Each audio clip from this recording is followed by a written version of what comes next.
అతి తక్కువ ఖర్చుతో విదేశాలలో ఎంబీబీఎస్ విద్య కేర్ ఆఫ్ విశాల్ ఓవర్సీస్. బేసిక్గానండి ఈ మధ్య రోజుల్లో అంటే మీ టైంలో లేదు, ఏముందో బయటకు తెలియదు. బట్ ఈ రోజుల్లో ఈ కాస్టింగ్ కోచ్ అని మీరు ఒక సీనియర్ యాక్ట్రెస్గా, ఒక సక్సెస్ఫుల్ హీరోయిన్గా, ఒక డిగ్నిటీ అవన్నీ నిలబెట్టుకుని ఇన్నాళ్ళు ఇండస్ట్రీలో కంటిన్యూ అయిన ఒక స్టార్గా ఈ ఈ డెవలప్మెంట్స్ చూస్తున్నప్పుడు మీకు ఏమనిపిస్తుందండి? అంటే ఈ ప్రజెంట్ హీరోయిన్స్ ఫేస్ చేసే ఇష్యూస్ కానీ, లేకపోతే ఇండస్ట్రీలో వచ్చిన మార్పులు కానీ. అంటే హీరోయిన్ ఇప్పుడు ఫేస్ చేస్తున్న ఇది సావిత్రి గారి టైంలో నుంచి ఉందండి. ఓకే, ఇప్పుడు మీరు చెప్పేది ఏంటంటే హీరోయిన్స్ డిఫరెంట్ ప్రాబ్లమ్స్ ఫేస్ చేయాల్సి వస్తుందని. ఆ ప్రాబ్లమ్స్ హీరోస్కి లేదు, హీరోయిన్స్కి మాత్రమే ఉంది. అదే కదా చెప్తారు మీరు. అవును, అది ఇప్పుడు కాదండి, అప్పుడు ఉన్న హీరోయిన్స్ దగ్గర నుంచి ఉంది. కాకపోతే అప్పుడు సోషల్ మీడియా, ఈ పబ్లిసిటీ ఇవన్నీ లేదు కాబట్టి తెలీదు. ఇప్పుడు అన్ని చిన్న విషయం కూడా ఇప్పుడు ఎలకపోయిందంటే పూలే పోయిందని ఇప్పుడు అంత ఎక్స్ప్లోర్ చేస్తున్నారు. చిన్న విషయాన్ని ఏమీ లేకుండా దాన్ని ఒక పెద్ద ఇష్యూలాగా చూపిస్తున్నారు. అంతే తప్ప ఎప్పుడు లేదండి ప్రాబ్లమ్స్ హీరోయిన్స్కి ఉంటూనే ఉంది. కానీ మనం చూస్ చేసుకోవాలి. హీరోయిన్స్గా అందరూ కష్టపడే వస్తారండి. ఎవరు వచ్చిన వెంటనే హీరోయిన్ ఎవ్వరు అవ్వలేరు. అంటే చేసిన ఆ హీరోయిన్స్ వాళ్ళకే తెలుసు. ఎవరికైనా ఆ వెనకాల ఒక కథ ఉంటుంది, వాళ్ళకి వాళ్ళ బ్యాక్గ్రౌండ్ ఉంటుంది, వాళ్ళు ఏం కష్టపడ్డారు, ఎలా వచ్చారనేది ఉంటుంది. కానీ ఇప్పుడు మనం చూస్ చేసుకోవాలి. రెండు ఉంటుంది, మంచి ఉంటుంది, చెడు ఉంటుంది. మీరు ఏ ప్రొఫెషనల్ తీసుకోండి, ఏ జాబ్లో తీసుకోండి, మీకు ఉంటుంది మంచి చెడు. దాన్ని మనం తీసుకునే రీతి, మనం తీసుకోవాల్సిన ఇది మంచి ఇలా వెళ్ళాలి అనేది మన చేతుల్లో ఉంది. అంతే.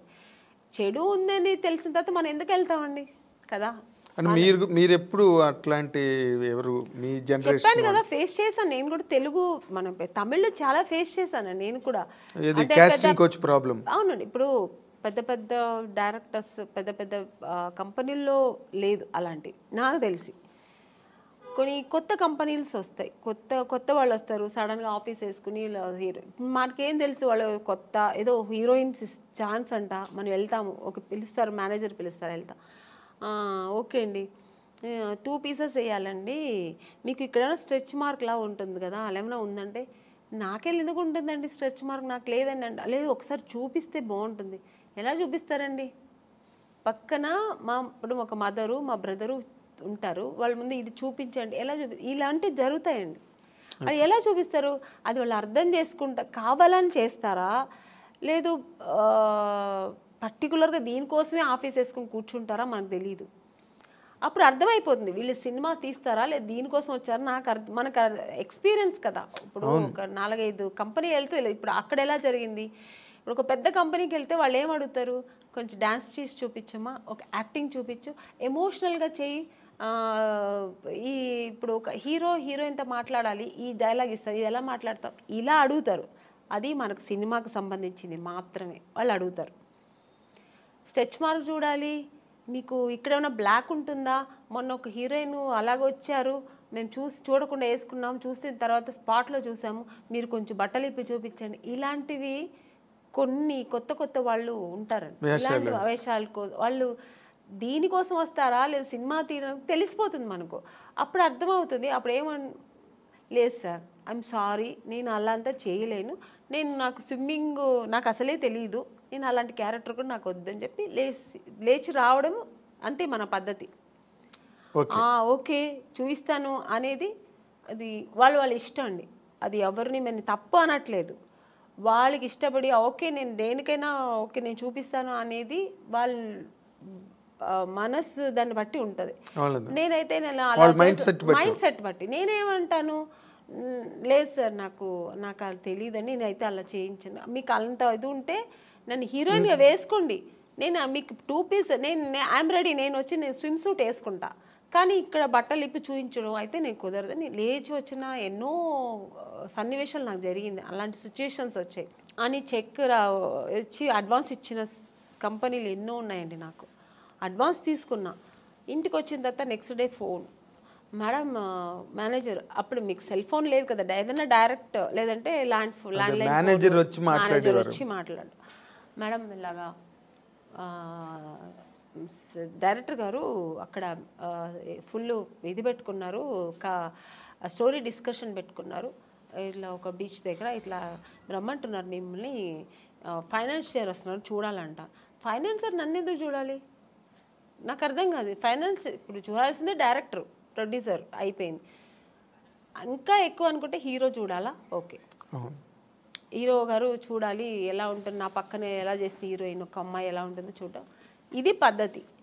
ఫైనాన్సర్ ఎందుకు చూడాలి నన్ను అనవసరంగా, నాకు అర్థం కాదు.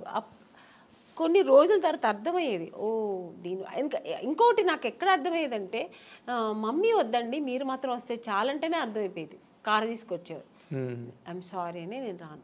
ముందు మన అమ్మగారు అసలే పంపరు, ఒంటరిగా అంటే మా అమ్మ పంపించేది కదండి. లేదండి మా అమ్మాయిని అయితే ఒంటరిగా పంపాము. మా అమ్మ ఒక్కటే అన్నదండి, సినిమా హీరోయిన్ అవ్వాలా అనుకున్నావు, నాన్నగారి దగ్గర పర్మిషన్ తీసుకుని వచ్చాము, లేదు అప్పుడు ట్రై చేస్తున్నాం, అప్పుడు ట్రై చేసే టైంలో ఓకే దొరికితే చేద్దాం, లేదంటే ఉండే ఉంది మనకు బెంగళూరులో మాకు ఇల్లు ఉంది, హ్యాపీగా అక్కడ వెళ్ళి జాబ్ చేస్తా, లేదు చదువుతావు చదువు, పెళ్లి చేస్తానో చేస్తా. ఇన్ని ఆప్షన్ ఉన్నప్పుడు మనకు అనవసరం, నువ్వు హీరోయిన్ అవ్వాలా మనం దానికోసం కష్టపడతాం, ఇంకా అడ్డతోవలు తొక్కనక్కర్లేదు అని మనకు అనవసరం. అలా నేను అలాగే ట్రావెల్ అయ్యానండి. నాకు అలాగే ఒక మంచి కంపెనీ, మంచి డైరెక్టర్స్, హెల్దీ పీపుల్స్తో హెల్దీ అదే దేవుడు మీ మరో విన్నాడు, తప్పు అది 100% కీర్తనల్ని బాగా ఆస్వాదించాడు. ఒక్కొక్క కంపెనీ వెళ్ళొచ్చిన వెంటనే నేను ఫస్ట్ దేవుడా నాకు రేపు ఈ కంపెనీ, రేపు నేను హీరోయిన్ అయిపోవాలి, సెలెక్ట్ అయిపోవాలి, ఇలాగే వేడుకునేదాన్ని. అదే కాకపోతే ఇప్పుడు మీరు ఒకటి గమనించాలి, మీరు అన్నారు ఇందాక సావిత్రి గారి దగ్గర నుంచి ఉన్నాయండి ఇలాంటి ఇండస్ట్రీలోని అని. కాకపోతే ఇప్పుడు సోషల్ మీడియా రావడం వల్ల, కానీ హీరోయిన్లే పోలీస్ కంప్లైంట్లు ఇచ్చి కొంతమంది బాంబే నుంచి వచ్చిన వాళ్ళు, లేకపోతే ఏదో మొత్తానికి అలాంటివన్నీ జరగడం, అవన్నీ యూట్యూబ్లో వాళ్ళు వచ్చి వీడియోలు రిలీజ్ చేయడం, ఒక రకమైన డిస్టర్బెన్స్ అన్నది కొన్ని అన్ని చోట్ల అని కాదు, ఇన్ని సినిమాలు వస్తున్నాయి ఎక్కడ జరగవు కానీ, బట్ జరిగినవి మాత్రం చెప్తున్నాను కదండి, ఇండస్ట్రీ పరువు తీయడానికినే వచ్చిన వాళ్ళు అయితే ఇది జరగదండి. ఇంకా వేరే థాట్స్ మీద వస్తారండి కొంతమంది, ఇక్కడ హీరోయిన్లు ఉంటారు, ఇలా ఉంటారు, మనం ఇది సినిమా తీస్తూ ఇది కూడా చేయొచ్చు అనే వాళ్ళు కొంతమంది వస్తారు, అక్కడ ఇలాంటి తప్పులు జరుగుతాయి. ఓన్లీ సినిమాని నమ్ముకొని సినిమాని లవ్ చేసి ఒక సినిమా మనకు ఇండస్ట్రీలో ఈ ప్యాషన్తో వచ్చేవాళ్ళు, కళాకారులుగా వచ్చేవాళ్ళు ఎప్పుడు ఈ తప్పులు అక్కడ ఈ తప్పులు జరగదండి. వేరే థాట్స్ కూడా ఉంటాయి చూడండి దాంతోపాటు, లేదంటే ఆ థాట్స్ మాత్రమే అనుకొని వస్తారు కదా, అక్కడ ఈ తప్పులు జరుగుతాయి. సో అక్కడ కొంతమందికి ఇలా జరుగుతాయి. అవును. తర్వాత మీటూ అనేది కూడా అలాగే ఆడవాళ్ళు కూడా అండి, ఏ హీరోయిన్ కూడా మనం ఇలా అయిపోవాలి, చెడుగానే ఉండాలి, చెడు దారి తొక్కాలని ఎవ్వరు రారండి. అందరూ ఒక డ్రీమ్తో వస్తారు. ఏ అమ్మాయి అయినా సరే నేను ఒక హీరోయిన్ అవ్వాలి, ఎవరికి ఆశ అందరికీ సొంతం కదండి. నేను కూడా శ్రీదేవి గారి లాగా కావాలి, నేను కూడా ఒక నగ్మా గారి లాగా కావాలి, నేను కూడా ఒక విజయశాంతి గారు లాగా నేను కూడా ఈ సినిమా ఇండస్ట్రీలో అవ్వాలని అనుకోవడం తప్పలేదు. అందరూ ఆశతోనే వస్తారు కదా. సక్సెస్ అయ్యేది కొంతమంది, సక్సెస్ అవ్వకుండా వెనక్కి తిరిగిపోవడం కొంతమంది. ఆ టైంలో కొంతమంది ఇలా జరిగితే దానికి పాప వాళ్ళు ఏం చేస్తారండి, నమ్మకం, ఒకవేళ మనం హీరోయిన్ అయిపోతామేమో అని ఒక నమ్మకంతో కొన్ని తప్పులు జరిగిపోవచ్చేమో, నాకు తెలియదు మరి. అలాంటప్పుడు కొంచెం ఇలా వాళ్ళు లైఫ్లో ఇలా మిస్ అవుతుంటాయి. అవును, మీటూ అనేది కూడా చాలా పెద్ద మూమెంట్. తమిళ్లో రేవతి గారు వాళ్ళందరూ కూడా దాన్ని, జయసూద్ గారు ఇక్కడ, ఆ మీటూ అనేది కూడా చాలా పెద్ద రేంజ్లోనే జరిగింది. దానిలో మీరు పార్టిసిపేట్ చేశారు? లేదండి, నేను చెప్పాను, నాకు మా ఇంట్లో నా సమస్యలు ఎక్కువ ఉంటాయి, ప్రాబ్లమ్స్. ఇప్పుడు చాలా మీ ఇల్లే ఒక ఇండస్ట్రీ, నా ఇల్లే ఒక ఇండస్ట్రీ, అదొక మినీ ఇండస్ట్రీలా ఉంటుంది. వాళ్ళ ప్రాబ్లమ్స్, పైగా ఇప్పుడు నాకు 2 పిల్లలు, వాళ్ళు చిన్న పిల్లలు, వాళ్ళని చూసుకోవడం, ఫుల్ బిజీ ఉంటానండి. అసలు నేను ఇంటికి వెళ్తే నా ఫోన్ కొంచెం ఫ్రీగా ఉంది మాట్లాడతానంటే ఇక్కడ షూట్లో ఉన్నప్పుడే, ఇక్కడ కొంచెం ఫ్రీగా ఉంటాను. ఇంటికి వెళ్తే 24 అనేది నాకు 26 అవర్స్ అయినా చాలదండి. ఎందుకంటే నా 2 పిల్లలు ఉన్నారు కదా, కొంచెం హైపర్ యాక్టివ్ ఎక్కువ. వాళ్ళు నా ఫోన్ వాళ్ళ దగ్గర ఉంటుంది, నా దగ్గర ఉండదు. నేను ఆడుకోవాలి, కొంచెం ఫోన్ ఇవ్వమ్మా, కొంచెం ఫోన్ చేసుకోవాలి, నాకు ఏదైనా మిస్డ్ కాల్ ఉంటుంది, కొంచెం ఇవ్వమ్మా, కొంచెం ఈ నాన్న అని నా పిల్లలతో నేను ఆడుకోవాలి. అలా ఉంటుంది. లేదంటే ఆ ఫోన్ ఎక్కడ పడుతుందో నాకు తెలీదు. ఇంకా వాళ్ళ చదువులు, వాళ్ళ స్కూల్ తీసుకెళ్ళడం, ఇలా బిజీ ఉంటా. ఇప్పుడు నార్మల్గా మీలాంటి మైండ్ సెట్ ఉన్న వాళ్ళకి ఇన్ జనరల్గా, సరే కొంతమంది మైండ్ సెట్స్ మనిషికి రకమైన మైండ్ సెట్ ఉంటుంది. ఇప్పుడంతా మీరు ఒక సింగిల్ హ్యాండ్ ఫైట్ లాగా మీ లైఫ్ కదా. అవునండి. అప్పుడేమో పెళ్ళికి ముందు అన్ని బాధ్యతలు మీ మీద వేసుకుని అన్ని ఇంట్లో ఫాదరు మదరు మీరే అయ్యి అన్నీ చేశారు. ఇప్పుడు మళ్ళీ ఫాదరు మదరే అయ్యారు మీ పిల్లలకి కదా, సింగిల్ హ్యాండ్ ఫైట్. ఇప్పుడు మళ్ళీ ఈ లైఫ్ ఎలా అనిపిస్తుంటుందండి మీకు ఇన్ జనరల్గా? ఇక్కడ ఫాదరు మదర్ అని కాదు, నేను ఎక్కువ కేర్ తీసుకుంటుంటాను. ఇప్పుడు అప్పట్లో కూడా మా నాన్నగారు మా అమ్మగారు అందరూ ఉన్నా కూడా, అది చెప్పాను కదా, ఇంట్లో ఒక వస్తువు లేదంటే దాన్ని నేనే ఇంట్రెస్ట్గా నాకు ఇది కావాలి, ఇది ఇంట్లో ఇలా ఉండాలి, మా ఇల్లు కూడా ఇలా ఉండాలి, మా ఇంట్లో కూడా కార్పెట్ వేయాలి, మా ఇంట్లో కూడా సోఫా ఉండాలి, ఇలా ఆలోచిస్తుంటాను. వాళ్ళ ఇంట్లో ఉంటే మనకెత్తుకు మేము ఇలాగే ఉంటాం అని ఉండదు నాకు. ఒక ఇంట్లో చూసానంటే ఆ కెపాసిటీ మనం కూడా ఎందుకు కొనలేమా, కొనొచ్చు కదా అనేది ఆ మైండ్ సెట్ అలాగే లైఫ్లో కూడా వచ్చింది. ఇప్పుడు మన పిల్లలు ఆ అమ్మాయి స్విమ్ చేస్తారు, ఎందుకు మా సిస్టర్ కూడా నేర్చుకుని అలాగే ఇప్పుడు మా పిల్లలు కూడా. సో అందుకని అమ్మా నాన్న వాళ్ళకి ఉన్నా కూడా వాళ్ళు చెయ్యనేది నేను చేస్తాను. అలాగే ఇప్పుడు కూడా అంతే, మా పిల్లలు కూడా నేను ఎక్కువ ఇంట్రెస్ట్ చేస్తాను. ఇప్పుడు కూడా మా పిల్లల అదర్ యాక్టివిటీస్ అంటే నేనే వెళ్తుంటాను, నేర్చుకోమంటుంటాను. మా పిల్లలు, మమ్మీ నీకు వేరే పనే ఉండదా మమ్మీ, ఎప్పుడు ఇంటికి వస్తే ఇది చేయి అది చేయని ఎప్పుడు ఇలా శాసిస్తూనే ఉంటావా, స్విమ్మింగ్ వెళ్ళమంటావు, దీనికి నాకు రెస్టే ఇవ్వవా మమ్మీ అంటుంది మా అమ్మ. ఇప్పుడు ఇంకా దానికి ఎంత 7 years, అసలు రెస్టే ఇవ్వవా మమ్మీ, నువ్వు ఎప్పుడు బిజీగానే ఉండాలా, మేము కొంచెం రిలాక్స్ అని ఇవ్వ మేడం మమ్మీ అంటది. అండ్ ఇప్పుడు ఈ జనరేషన్ పిల్లలకి టార్గెట్స్ ఎక్కువైపోయి వాళ్ళు మన టైంలో చదువులు వేరు. ఇప్పుడు మా సిస్టర్ అంతా అసలు భయపడేవారండి, నాకు మాట్లాడేవారు కాదు, నేను ఏం చెప్తే వినేవారు అనమాట. 5 o'clock లేవా, ఓకే అమ్మ అక్క లేస్తున్నాను అక్క అంతే. ఇప్పుడు పిల్లలు కొంచెం ఆర్గ్యుమెంట్ చేస్తారు, ఏంటి మమ్మీ పొద్దునే నీ గోలా, ఎందుకు ఇంత తొందర లేపుతాను, నేను నిద్రపోని మమ్మీ, నాకు హ్యావ్ టు స్లీప్ మమ్మీ అంటది మా అమ్మాయి. అదేలేండి. కానీ నేను ఇంకొక చాలా డెలికేట్ ఇష్యూ అండి, బట్ ఈ తరం హీరోయిన్లకి కొంతమందికి మీలాంటి ఒక సీనియర్ యాక్ట్రెస్ చెప్పే మాటలు వాళ్ళకి హెల్ప్ కావచ్చు. ఒక్కొక్కసారి ఒక ఇంటర్వ్యూలో మాటలు విన్నప్పుడు మీరు ఇంత ఒక డొమెస్టిక్ మైండ్ సెట్, ఒక హౌస్ వైఫ్కి ఏం కావాలో ఆ అవసరమైన ఆ మానసిక పరిణితనండి, పరిపక్వతనండి, అన్ని వైపుల నుంచి అన్ని జాగ్రత్తగా సంరక్షించుకుంటూ వచ్చే ఒక లైఫ్ స్టైల్ మీది, మైండ్ సెట్. కానీ but where the mistake happened అండి మీ పర్సనల్ లైఫ్లో? నాకేం మిస్టేక్ ఏం జరగలేదండి. మిస్టేక్ ఏముంది, మిస్టేక్ అంటే ఇప్పుడు హీరోయిన్గా ఉన్నాను, కొన్ని అదే హీరోయిన్ అవ్వడానికి ఏం ఫేస్ చేయాలో చేశాను, హీరోయిన్ అయ్యాను. అంటే ఫేస్ చేశానంటే ఎక్స్పీరియన్స్ అయింది తప్ప, ఇలా ఉండాలి, ఓకే ఇదిగా నెగటివ్స్ లేదు, ఇలా ఓకే ఇది ఉందా, నెగటివ్ ఉందా మనకొద్దు, ఓకే దూరంగా ఉందాం, ఓకే నెక్స్ట్ మంచి జరిగింది, హీరోయిన్ అయ్యాను. పెద్ద డైరెక్టర్ గంగేమ్రన్ గారు, ఇక్కడ తెలుగులో ఈవి సత్యనారాయణ గారు, చేశాను. ఓకే ఐ లక్, దేవుడు గాడ్ గ్రేస్.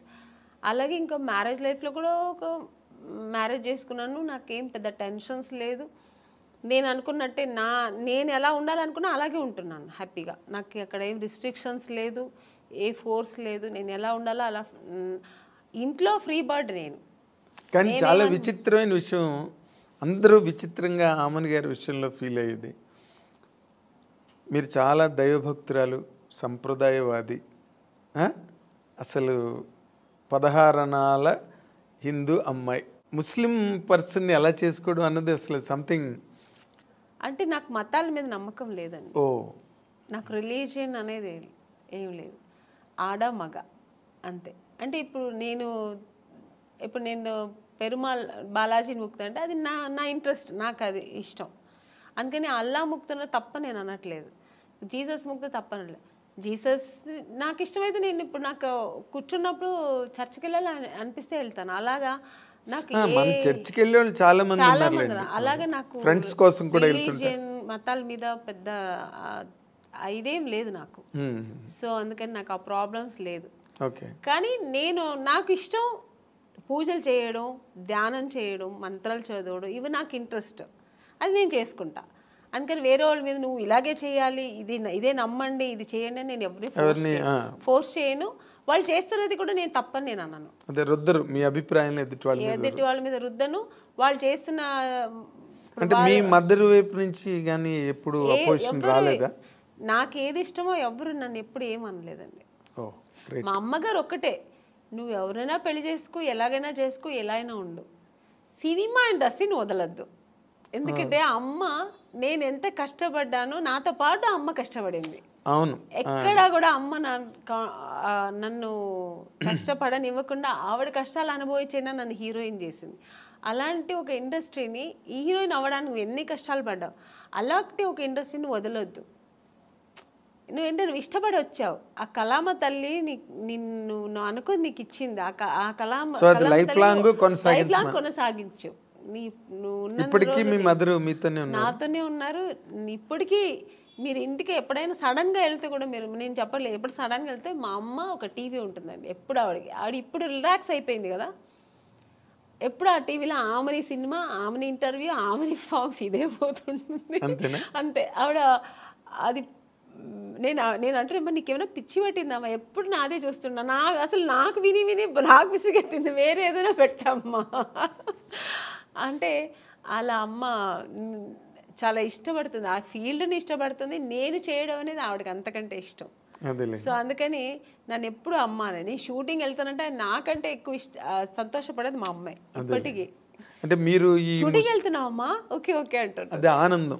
బికాజ్ మీరు పడ్డ కష్టానికి దొరికింది అంత సక్సెస్ దొరికింది. ఆ సక్సెస్ ఇప్పుడు అలాగే ఉండాలి, ఆ ఇండస్ట్రీని వదలొద్దు అంటుంది అమ్మ. ఎగ్జాక్ట్లీ. అంటే ఇప్పుడు మీరు ముస్లిం పర్సన్ చేసుకున్న కారణంగా ముస్లిం మతం తీసుకోవడం అలాంటివి ఏం చేయలేదా మీరు?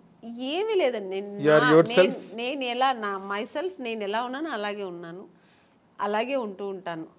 నాకు ఏది అలాంటి ఒక ప్రాబ్లమ్స్ ఏమీ లేదు, ఎప్పుడు లేదు, ఇప్పుడు లేదు, ఎప్పుడు లేదు. ఎందుకంటే చాలా మంది వెంటనే ముస్లిం మతం తీసుకుని, అంటే ముస్లిం అని కదా, ఏ మతం వాళ్ళని చేసుకుంటే నేను అలా ఉంటే అసలు నాకు అలాంటి కాంట్రవర్సీ నాకు ఫస్ట్ ఆఫ్ ఆల్ నచ్చదు.